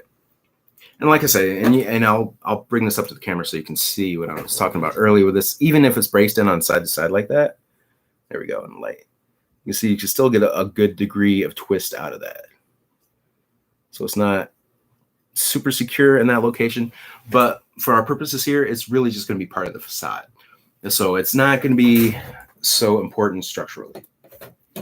But set that up there. And then you can see we already have like a post lintel system going on across here, which is the basis for pretty much any bit of construction that's been done since, was it 2500 BC or something like that? Yeah. Excuse me. And before you get these kind of locked in, they are a little shaky just because of the height. So do want to make sure that everything cooperates well with you. And be patient. Be patient. That's the main thing when you're doing this. Like if you freak out and you want to try and do it fast, sometimes things will tip over, then you get upset. And then you have a vendetta against bricks. You don't need vendettas up there. So let's see. All right. Okay, there. Combine your love of architecture, right? Combine with bricks. Slopes are pushing it out because without the slopes, it clutches well enough. With the slopes, it's not. All right, so after we get this up, I'm gonna pull down the roof of that. We're gonna take a closer look and see what's going on there. Mostly because I haven't really touched the thing since I constructed it because I was waiting to get this done. And then I'm gonna make a video on it, and then the order of operations, right? All right, so get one in here. All right, and you can already see how much more stable this has made that, right? Because you've got 2 Technic bricks going across, interlocking with 2 Technic bricks. And the clutch on those and between those, it's pretty strong, especially when you're going across from 2 bricks because they're 2 bricks, they actually sit a little bit further apart than if they were the same studs on the same brick. So it gives it just a little bit more clutch. Pro tip. Yeah, no vendettas at Don Brickle's production. We left that behind when we changed studios. Yeah, had to take the studio out the south side. There's a whole lot of beef going on, and I ain't talking about like working in the meatpacking district. All right. So and now you see with 2 on there, like how stable, sturdy this is. This is the way to do a support structure. And I will say that I tuned in for a little bit on the Tricky Bricks after the fact yesterday. And I was excited to hear that they are setting their sights on making a city because there is no greater joy in your life than making a city and then having to manage that city thereout. All right. I don't know why I thought I made 5 of these. I made 4 of these. So I'm going to have to readjust this other one. But I think we're going to be okay with this. I'm going to take a look and see what the distribution is stud-wise. That'll be good. All right, so between this one and this one, we got 4, 8. We got 8 studs there. Let's see what we can do for 8 studs from the other side. 4, 8 there. So yeah, that's going to work. And then that leaves us 4 8 studs in the center. 8 studs. Yeah, that's great. Okay. So now we've got our grid system. We can set a lot of weight on top of here and be pretty good. I'm not 100% good on it yet because there is some more locking in a little bit I want to do, especially with the ends here, how that you see that's one wide. And so that's probably the weak point in our entire construction here. So what I want to do is go back into my Technic brick little 1x2s and get some more of those out of there, and then it'll just give it someplace else to clutch onto and just give you that extra little bit of stability. Now, how I was talking about earlier when I showed you how that wiggles a little bit, when you set it on here and it's clutched in, it's not going to wiggle at all. And especially when it's pinned and clutched, it's going to be a really good connection, even if it's only too long. So we can already use this for a table. Here we go. I don't know if we're going to go ahead and put the Daily Bugle on there today. Not that I'm not confident in it, but risk assessment, right? Like just that fraction of what if it doesn't go, like it's all going to tumble. And then I'm going to have to clean that up and I'm not going to be happy about that. And then Nora's going to laugh at me. And she already makes enough fun of me as it is. I'm trying to get on the cat's good side again. So that's why I need to go back and get a job, because I've been spending too much time with Nora lately. She thinks she can talk to me any way she feels. And I'm a human, man. I got feelings. I'm a human man.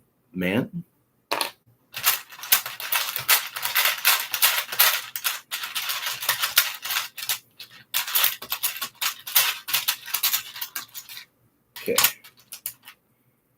I have to go with some light gray.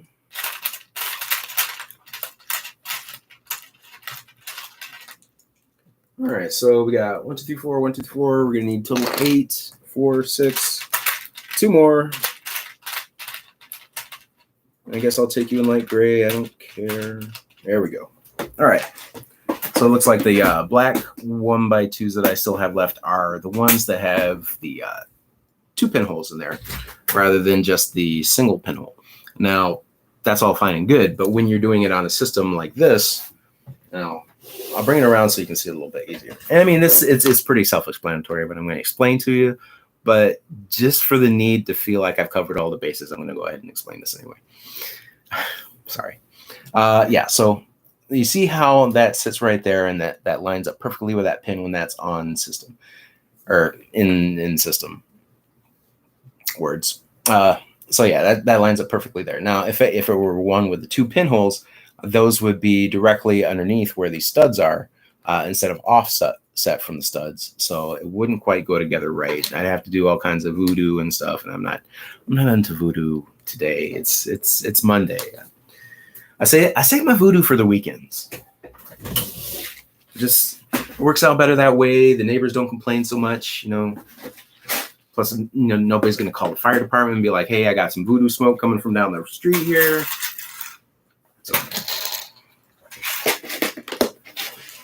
So we'll try and keep it a little bit tame. I almost lost a cup too. All right, and like I say, I only found 2 with the black with the single studs. So we're going to be essentially missing 2, and then we'll put the gray in there, but before too long, I'm going to find 2 more and get them set. All right. Thanks, Brickanista. Yeah, voodoo is totally for the weekends. Yeah, I built the Saturn V. I love the Saturn V so much. And the building of it is so good. And I'll tell you what, Aubrey, the dudes who designed that are my personal favorite Lego designers. Because you got Carl Merriam, who pretty much is more of a supervisor of things, but he does like a lot of the boost stuff. But Mike Psyche is a brickin' genius, yo. His modular was the diner, which has all that fantastic work trying to get that curve in there. Plus, the dude does pretty much all the large scale vehicles for Lego. And so, yeah, like everything he touches is immaculate, and like the build process on those is going, like anything he does is going to blow your mind. Hey, Alexander, what's going on? He's back. The return. So yeah, you can see where we're at here. We're pretty much done with this thing. I'm just adding these extra bits on for stability. And then you see how we have these hollow areas in between supports too. What I like to do with that, and it's a good thing I got these extra bricks here because I like to fill that up with brick just to make it sit a little bit more stable when you put the base plates on top of it. Now this will hold stuff and be okay. But say you have like something more of a funky type building where it's like the Daily Planet, like the Daily Bugle, where there's more sidewalk on the side and the building doesn't go all the way to the edge. So the weight of the building isn't going to sit fully on this. It would rest more in here, which this would absorb a lot of that weight. But just to keep your base plate from bowing, possibly, building up these center areas here is going to help with that a lot. Oh, thanks, yo. Yeah, that's why I'm because I notice a lot of people are getting into doing cities, and I've been doing a city for a long time. So, like, if y'all can learn from the stuff that I've done, if it makes any sense, then I'm more than happy to share what I've done with it. If you can learn from my mistakes, please do, because they are many and they are great. Okay, man, time is flying today, right? I thought I was going to have a whole lot more time after getting this together, but then I ran into that snafu where I had to just whole cloth and invent a totally different way to connect those across. All right. But yeah, like the main thing anybody's going to need for a city is a dedicated spot to have it. That's going to be your big thing. But it only has to be 20 inches wide because you only have to really do, I mean, it could even be 10 inches wide if you don't want a street out front, which some people don't need, but I have a lot of automobiles. So yeah, I need streets. Yeah, we're going to get to that for sure. I thought I had like more than enough time to do this and do that. And yeah. That's why I try and show like the handful of things that I know, so that hopefully like it's something that will help you out in the future. Because I don't know much,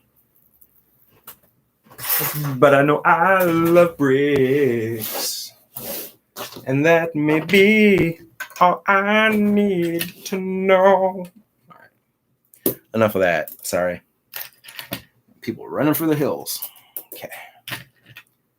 So yeah, and then, but yeah, if you can get the Saturn V, get the Saturn V. Now I didn't get the re-release of it. I got the original release of it, and there's a technique that they use in the center of the thing, which I thought was like an illegal technique, but I won't even explain it to you because I don't know if it survived to the second thing, because I know there was something that they changed between the first issue and the reissue of the Saturn V. So I won't go into that exactly, but all right. So yeah, what we're doing here, and you can see we're just because this is going to be the street or the out facing side. It's not going to be a street facing side. It's actually going to be more of a harbor facing side. But getting those in there, and that's going to make the base plate sit on top just fine.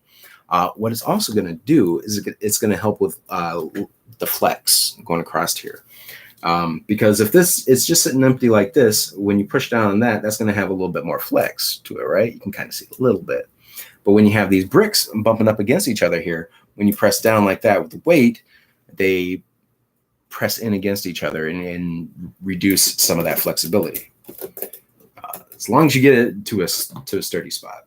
So I'm just going to try and take and fill in the front here with the rest of the black, and then everything else is going to be just like a rainbow going back here.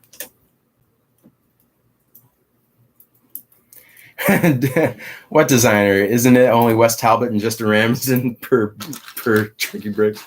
Yeah. Justin Ramsden. That guy. Yeah, I mean they're good designers, true, but they are not my favorite designers. Wes Talbot does good stuff. Ramsden does good stuff. I've got sets from both of those cats, but Mike's, and I don't have very many Mike Psyche sets. I've got maybe two. I've got that Blue Power Jet, and then I've got the Diner. But I've wanted every car that he's come out with since the Ferrari F40 way back in the day, which I didn't get, and that's one of my big Lego regrets. Because that car is a dream car of mine since childhood. And then when you do this, when you're going to support these, I mean, if you can go all the way across with the bricks, that's great. Please do. But if you don't have enough and you can't do that, if you just kind of aim for the center of these support structures, when you have weight on top and the base plate on top, that will keep it from bowing down. So like Galactus would be able to stand there pretty well. The Porsche 911, yes, the Porsche 911. The Ferrari F40, it was a release from quite a few years ago. But it's a brick-built Ferrari F40. The original MSRP was like $99.99 for it. But he's done the Ferrari F40. He's done the Porsche. He did the Ecto 1. Did the Mustang. Did the VW, the blue VW, the newer version of it with the nice fenders on there. Yeah, he did. He's done a lot. So the VW has the license plate. It spells out his name, PSAIK1, so Psyche, right? And then when the Mustang came out, it's got PSAI, or well, anyway, instead of ending with 1 like the other one did for the I, it ends with a 2 because it's the second set doing it like that. So, but yeah, he's fantastic builder, and like, I can't wait to see what he does next, honestly. But he seems to do projects that take a long time because they're very technically demanding. And that just makes my synapses and neurons and everything just fire in all the right ways. Oh, such a delight. Such a delight. All right. Yes, Haunted Mansion, Manchester United, those two. I just generally think of the cards. There's that. I've been liking what Marcos Bessel has been doing lately too. Like there's a lot of great designers. James May, like I say, James May is I didn't say, but I said like I said. Sorry. But James May, one of the designers of the typewriter, that was only his second set to be released. His first set that was released was the Tuk Tuk. And if you're not familiar with the Tuk Tuk, it's like a little 3-wheeled vehicle that goes around densely packed urban areas, kind of like a taxi. Well, it is a taxi. That's exactly what it is. It's a taxi. But it's a great little set. So he's another one. And then George, whose last name we're still not 100% on how to pronounce, because I was hoping at LegoCon, I rewatched it, I was like, oh, they pronounce his last name so I can say it right now. This is Gillette, something like that. Gillette, I don't know. He's British, so I don't know for sure. But yes, that is the correct spelling of it. Thanks for breaking these down. Oh yeah, the Manchester U set. That is a great set. And I mean, I'm not a football watcher of American or otherwise. But I appreciate a structure like you wouldn't believe. Like I really love the way that thing is set up. The way the roofs are done on it. It's just fantastic. I would love to build that set. I probably wouldn't keep it as that set. Probably break it down for parts. But Gilliatt. Okay, Gilliatt. Nice. I'm going to go with Gilliatt. Thank you. All right, so we got 1, 2, 3 of these areas, a little bit more strongly supported, which is good.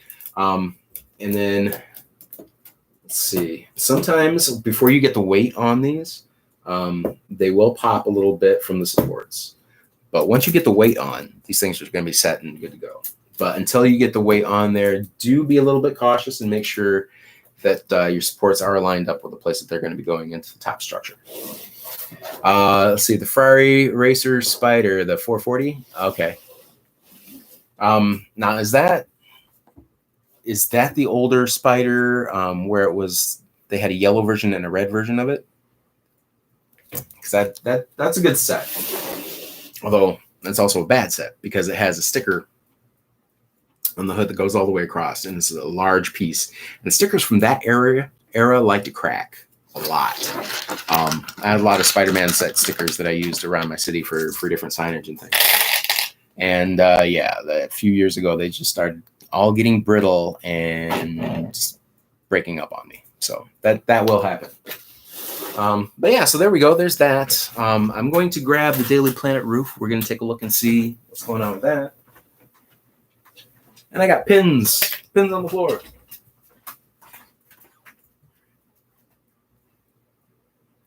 Wow. All right, I went too far on this thing. Come in here. Sorry, I had it all set up with action features and stuff. All right, so what we're talking about here is the support area for that antenna, which are the same support pieces that we're using over here. But the way they have it in there is they're surrounding that 2x2 area to kind of lock that in a little bit better at the base. So that's the way I have it set up on here, and it's holding up pretty well for me. So I'm not sure how similar your situation is there, Joel. But this is what I got. This is how I have it set up. I think that's how it is in the instructions, but I'm not fishing those out there somewhere. But yeah, so that's how they got that on there, and that's stable, and that locks in that base a little bit better. So yeah, that's pretty good there. But yeah, Ramsden actually does a lot of stuff. He kind of pops in across different themes and stuff. Just usually where they need somebody to come through with something. He comes through for it. Sorry, I almost accidentally ended the stream there trying to get a little cat fur off the computer. Sorry, my bad. All right, so yeah, but that's the way I got mine set up. That's the way it's working for me. Okay, and you see Firestar is doing all right. She's not Nova, but she does a trick. But now, since we're actually the day that I did this build, my internets were like super fuzzy. We were worse than Minecraft quality there. But now we can take a look at the roof a little bit better quality resolution. So you can see that the water tower there is a fantastic build. That's actually two very large wheels stacked on top of one another. And yeah, this like there are elements of this build that are just absolutely fantastic and superb. And then the way everything is done, like the fenestration around the outside, is just awesome. However, the interior space available in a skyscraper should be able to contain 25 minifigures that came with the set. One would think. I mean, that's kind of the point of a skyscraper, to make the most out of that very limited footprint that it has. But yeah, I mean, like each floor above the first floor, you can maybe fit one or two figures in there independently of like a chair or something like that. And that's it. A lot of the figures are hanging off outside and around the back and stuff just because they won't fit inside the structure. So the interior detailing is great, but there's a lot to be desired for being a functional skyscraper. Well, I'll say it like that. All right, so there's that. There's the structure like that, and then I'll tell you what, we'll do a test to see what we can set on there. Oh, a guy gave it to you for the Lego? Nice. I would definitely build it. Ramsden does have a lot of stickers on his sets. I do notice that. And stickers are evil. But Ramsden's a good designer. If you've never seen, I think it was before he worked at Lego, is one of the things that got him on the radar. He did an Amy Winehouse bust, and like the hair is just insane. So if you ever get a chance to look it up. It's good. It's good stuff. Let's see. Yeah. I mean, but that's the thing. That's like one of the reasons. Like I've got enough room for one car. So whatever car it's got to be, it's either got to be Ferrari F40 or Dream Car. And so I was thinking about creating a car, but I didn't because it just didn't work out right. Hey, what's going on, Brickman Mosaics? Since we're going to test this, why not do it the whole way, right? Why not put the bugle on top? This could be awesome. This could be like watching the Hindenburg go up. It could go either way. But I think it's going to work out pretty well. He said with an air of confidence, hoping that his tone wouldn't belie the fear deep within his heart. Yeah, there we go. So it works. Yeah, and that's how you make a strong structure support that'll hold the weight of a building for your budding city if you want to do some work underneath and make the most out of your space, because you can. I just showed you how. And if you're coming in late and you want to see how to do it, just go back and do it. The Bugle is awesome, but the Bugle is also flawed. Now that we got this set up and I've got a place that I'm going to put it, I'm going to go back and I'm going to make an actual review video for the Bugle, because there's a lot to look at here. There's a lot to call out here. There's a lot of improvements that you can make on your own. And there's a lot of things that you might have to step up and, take it to the next level. So we're going to take a look and see what's going on here. Yeah. Oh, I've had an area for the super sewer babies. They're actually hanging out in the nursery. So they're on this floor of the hospital behind me. They're all in the nursery right now. But yeah, I've got sewer areas. I had a sewer outflow bit with a pipe from the Super Mario sets coming from the Wayne Manor, which I got to kind of reset. I've been doing some tweaking on the Wayne Manor. So cleaning some stuff up and actually freeing up these supports so that I could do this today. So there's a lot of brick built supports in there now. There's a lot of things that are a bit stronger in the Batcave. And once I get it to a workable spot, I'm going to show you what it looks like in there. Because today's stream was going to be, let's tear down the Batcave and grab the parts to make something else. But I got that out of the way ahead of time last night and did a lot of sorting. So yeah, there is that. Not too bad. Not too bad.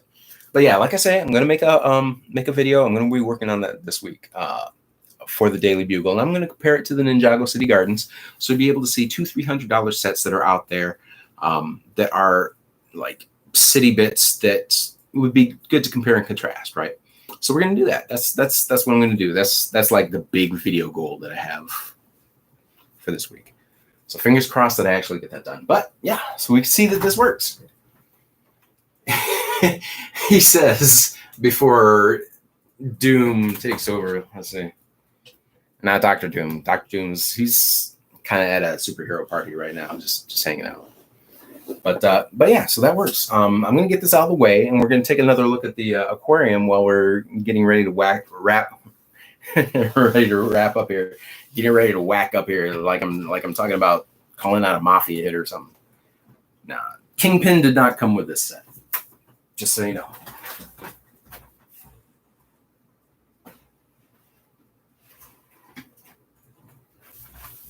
All right, so yeah, that's cool. So I can't believe we got this done. Well, I mean, I can't believe we got this done. I kind of planned for us to get this done.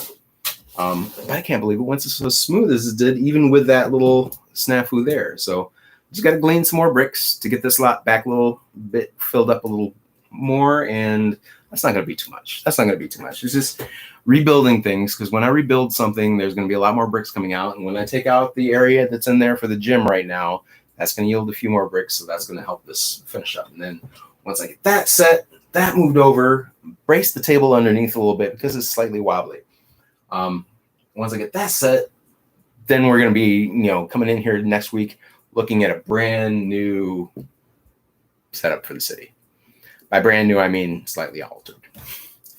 So yeah, it's going to be cool. It's going to be cool. But yeah, so in the last little bit here, putting Dr. Doom on the Bugle because Firestar is an X-Man. True. But I've got supervillains from DC interacting with heroes from Marvel, and the Powerpuff Girls and Beetlejuice and Sonic and everything. Like my entire city is a mismatch. Yeah, it's a mismatch. A mishmash of all kinds of different licenses and genres and everything thrown together. So I got Trolls hanging out with Looney Tunes. I got Hidden Side hanging out with CMFs. Just everything across the board. I got well, you know what though? The Star Wars people kind of tend to stick together. I think that's because they're from a galaxy far, far away, and they just don't feel comfortable around all these new folk here yet. It's probably not the case at all, but that's the story we're going to go with here. All right, so let's see here.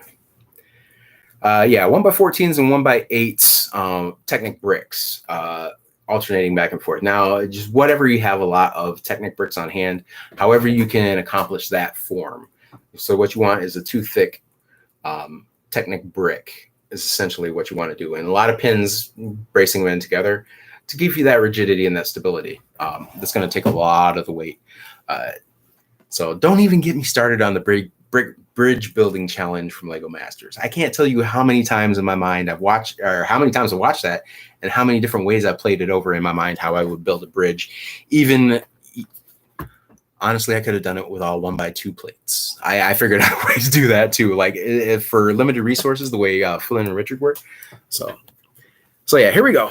Taking a look now again down here in the freshly minted aquarium area. That yes, I did go ahead and purchase a non-Lego aquarium light. But the aquarium light's great because it has blue, white, and black lights in the LED bar.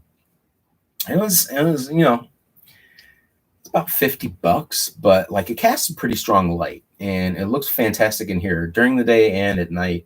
Really picks up the coral elements in there. Let's see if I can tilt it down a little bit more so you can see a little bit.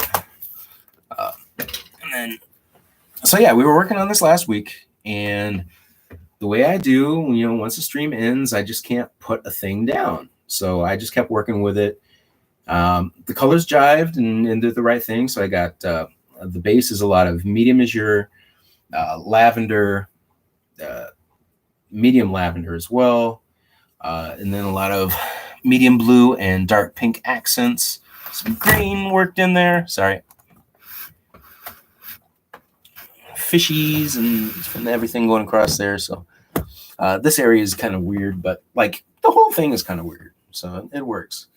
There are actually 2 skeletons back there by the angler, which you can kind of see a little bit there. I do have a Teenage Mutant Ninja Turtle under the water as well. Aquaman is in the house. We've got the Life Aquatic sub. We've got dolphins. We've got, if I pan up here just a hair, maybe you can see it.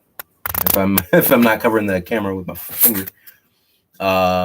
The 2 Batman subs. Well, it's a Penguin sub and a Robin sub. Need to find a better way to mount that Robin sub that's on top there. But yeah, those are ones that I just always wanted to have. Like once I got those on hand, I knew that I wanted to do some kind of eventually like a large scale aquarium type area. And this is it. And thank you everybody for helping me out with this and suggestions. Brickenison, I did make a more augmented crow's nest there. Sorry again for the shaking. So that's a lot stronger and more stable. Plus it looks pretty decrepit and built up. I don't have a ship's wheel yet, just because I want to get one that's more of a singular piece, or figure out a good way to make one that looks half broken. But yeah, it's looking all right. I think you know. Just let me know what you think. especially if there's you know something that you think could be improved, and you'd be like, dude, like you did okay, but you know you should really have this kind of plant life over here because that's the way it is in coral reef, you know, something like that. I don't care. I do care, but just hit me with it. But yeah, that jellyfish in the back there, that was my I did that last night as I was trying to like clean up a table. And it kind of works for me. You can't really see it too well around that pole that the shark is on, just because from that angle. Yeah, so there it is. The new anglerfish. What? Wait, there's a new anglerfish in the stunt sets, like the little pull, like the stunt bikes and stuff. I'm gonna have to check that out. I'm really gonna have to look more into that because. I don't know. I've kind of been an ostrich with my head buried for the last few weeks here. Ever since Bricks by the Bay, like my entire thing has been thrown off in here. So it's to the point where you can even see my closet open behind me, which you never do. You never get to see that. or the cases of 1/64 scale cars that are sitting across the top in there. Anyway, but yeah, so the goal henceforth, I don't even know what I'm saying anymore. So the goal going forward with the city and what we just did today with the support structure is we're going to move this. Sorry for the back of the bald man's head. This is going to go across here. Nancy Roman apparently got wasted in there last night because when things get shut down at the Space Museum, like folks get off the hook a little bit and like forget they're a part of society and just like live like behemoths and bohemians. Behemoth and bohemian behemoth. Bohemoth? I don't know. I'm just saying words at this point. So, just gonna install this real quick. Yeah, I gotta shift this out of the way to do this and that. So, yeah, this is the structure we made today, and like I say, pretty solid. But don't lift anything up like that with something on the base plates because it's not gonna go well. And I need another. There we go. All right. Let's see if I can give you there we go. There's a good angle, right? And then I'm going to install it, reverse it. But I'm just going to set this up here. I'm not going to tack it in yet because once it's in, it's going to be in.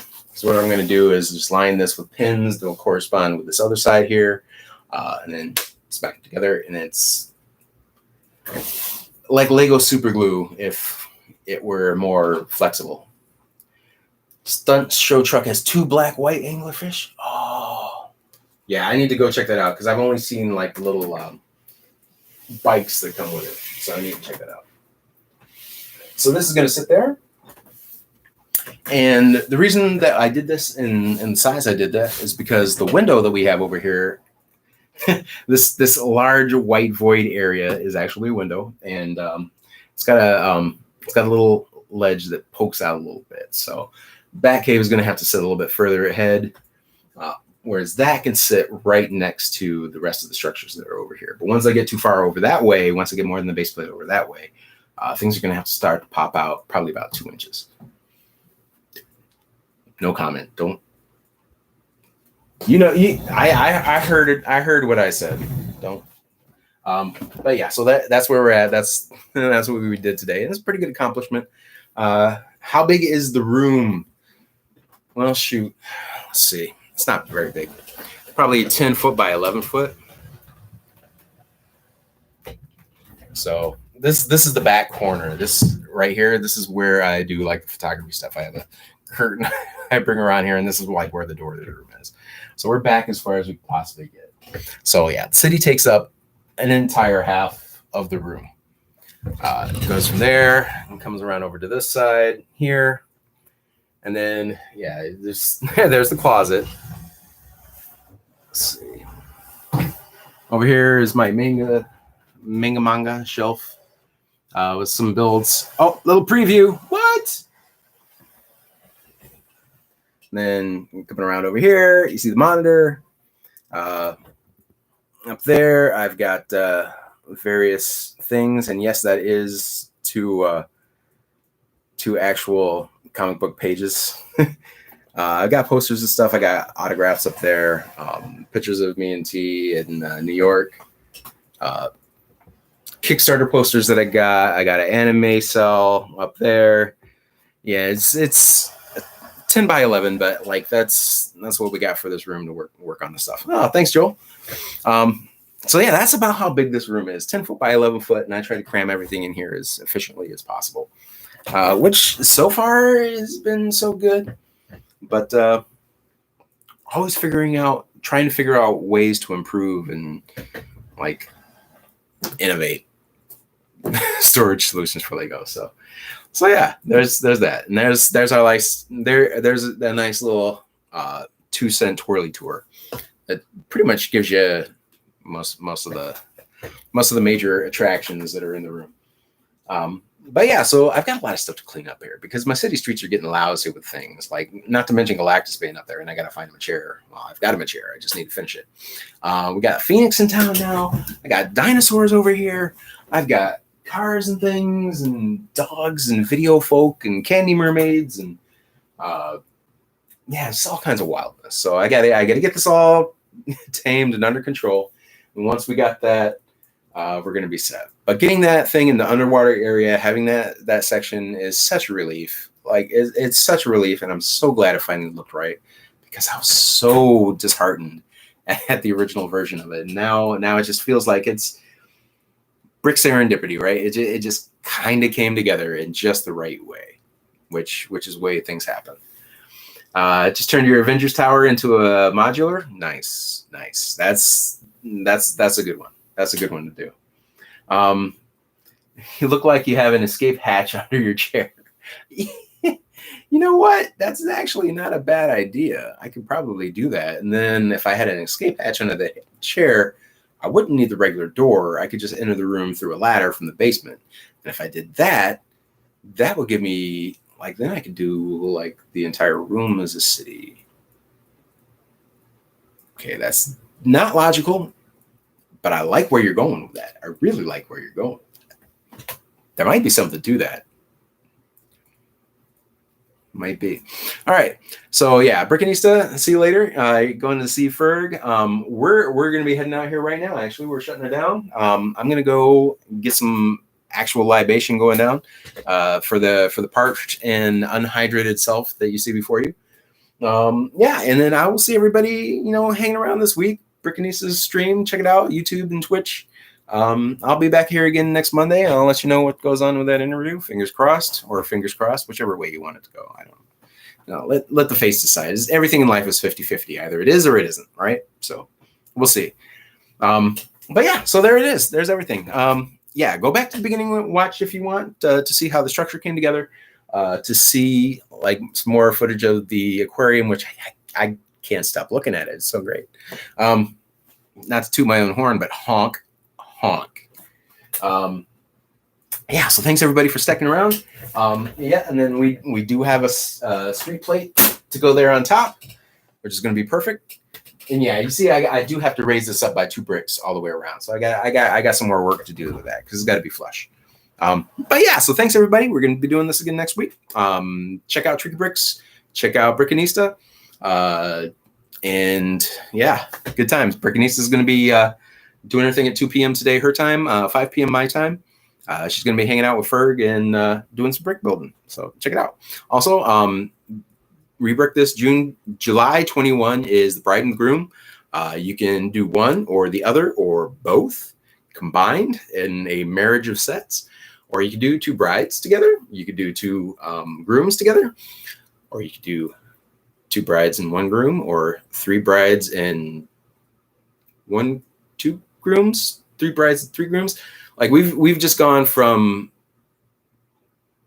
yeah. So I mean, whatever combination of a marriage that you want for these figures is totally cool for you to rebrick this. So with that confusing little bit, I'm out. Thanks everybody for stopping by. Love you as much. See you again next week. And yeah, best of luck to you because you got a free day, so enjoy the heck out of it. It's Monday. Tomorrow's going to be Tuesday, but tomorrow's not here yet. And then next week we'll be able to talk about Lego Masters again. All right, I'm out of here. Bye, everybody.